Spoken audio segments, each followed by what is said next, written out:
with that voice. Well, it's funny that you mention my hair because, and I'll confess this to you, and you've probably heard this a million times. When I was 12, my first album that I got was Rio on vinyl, which I still have. But when the Reflex came out on 7-inch single in America, we had this like poster that came with the record, and I remember taking the poster to my hairstylist when I was 14, showing her a picture of you guys saying, "Can you make my hair do that?"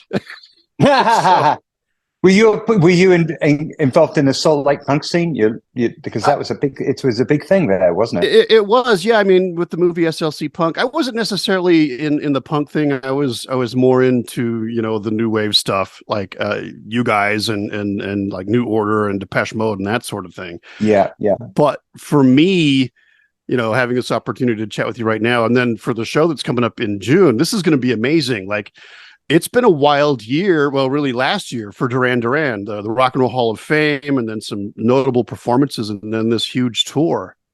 Yeah, it really has. I mean, you go into the studio, this last studio album that we did, Future Past. I mean, it was a very difficult album to make, and not least because COVID came in the middle of it, and we got to walk away from the studio for 9 or 10 months and put the project on ice. But then when we came back to it, there was a real hunger. There was something had changed. I felt, at least for me, in the thinking regarding what it is that we do, and there was a real desire to get back out on stage and be a part of that thing that brings people together, and once we started playing, it just was like just one great thing after another, and you become ambassadors to an entire like epoch, if that doesn't sound too pretentious. But you really are representing a whole load of artists and a whole load of ideas. For us, we're always going to be connected with the early 80s. But I'm okay with that. Well, let's not forget about the early 90s too, because when the Wedding album came out, that just sort of blew everyone away. And I remember, hearing, there's a new Duran Duran song coming, and I was like, okay, cool. And then when I first heard Ordinary World, it was like, oh my God, like this is one of the best songs they've ever done.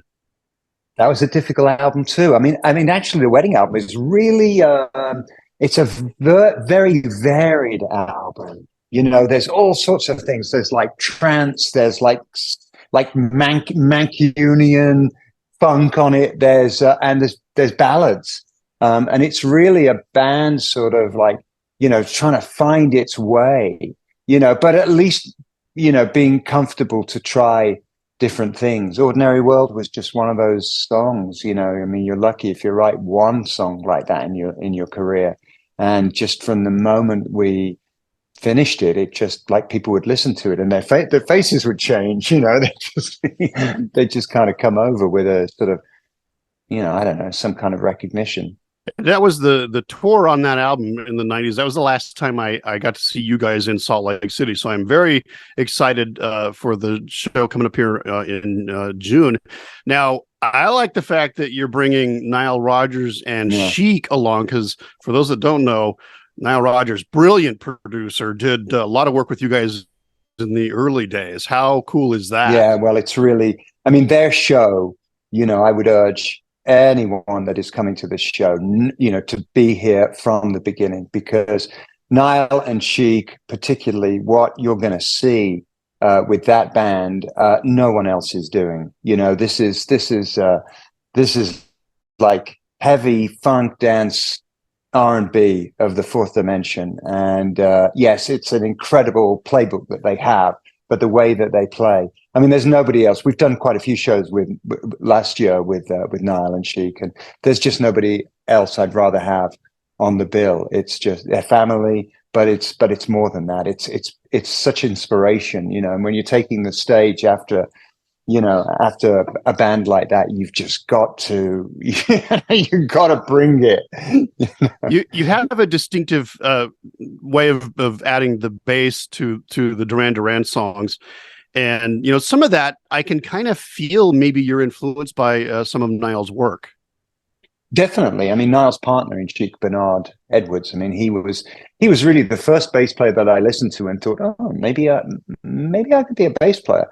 You know, I kind of fancied myself as a guitar player, particularly in sort of early punk rock, and that's what I did at first. But then, I started playing. I met Roger, and and I picked up a bass one day, and I started jamming with him, and I just loved that feeling of meeting like the bass drum, and then we just found our thing, and we've always loved playing together, and just developing the idea of a rhythm section. But yeah, I mean Chic, the playing really disco bass actually was really what opened my mind to the idea of playing bass. With the upcoming tour, have you guys worked out a set list? Like what era are we going to hear from, or probably all of them?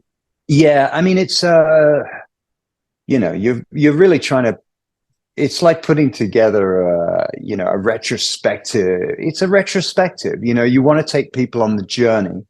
You want to give them surprises, but you also want to satisfy them. There are just some songs that people would be very unhappy if they left without hearing. And we're definitely in the happiness business. We're not trying to. We're not. I think we're here to entertain. We're here to help make people feel good. We're always playing around. We're always trying to find the best possible iteration of the songs. And of course, I'd be lying if I said there won't be anything from the most recent album, Future Past, because that for me is like the framework. That's like, this is who we are right now, and this is how these new songs work. So there'll be a handful of those songs. I think audiences expect that. But that's our way of saying, hey, look, look how good what the music we've been doing most recently is. We're probably going to get cut off here in just a second, but I see the vinyl behind you. What are some of your favorites in that big, massive record rack? Oh, well, that's a great question. Tom Moulton. I love Tom Moulton's remixes. Talk about disco, right? Whenever Simon comes to stay with me, we put on this. This is Fella and Roy Ayers, 2000 Blacks. Disco again. I love Sylvester, Keith Haring cover there. Yeah, I mean, I got a lot of cool shit here, man. Well, I'm happy to say that over my shoulder, I've got a lot of Duran Duran stuff. In particular, one of my favorites is I've got some of that. I've got the 12-inch version of the Reflex too. That was an epic remix of that fantastic song. Yeah. Love that. Well, we look forward to seeing you guys in town at the Vivint Arena and with Bastille, and then of course Nile Rodgers and Chic. This is going to be a great show. I cannot wait. I've been just so eager for Duran Duran to come back to Salt Lake City, and it's been an honor chatting with you as well. Me too, Todd. Thanks for your time.